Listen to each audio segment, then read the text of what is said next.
Hi, I'm Dr. Blatz with Maple Medical.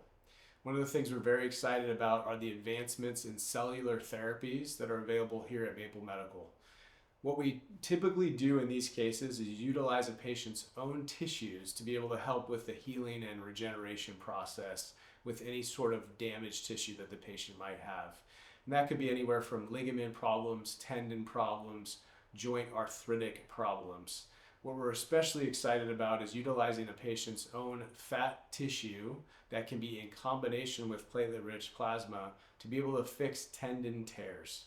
There are very few treatments out there, including surgical treatments, that are very helpful for people that have tendon or ligament tears.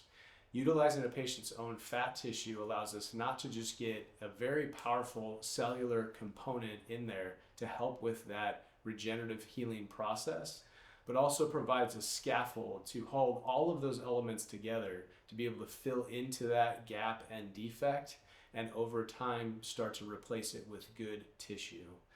When I talk to patients about this, I usually say your body's a very powerful machine. We just need to take some tissue from somewhere inside you that is healthy and put it into the area of damaged tissue and let your body do the rest. This, in combination with our energy-based treatment, including shockwave therapy, is very powerful and synergistic to return a patient back to all the things that they love to do. So if you're interested in this type of therapy, please come see us here at Maple Medical.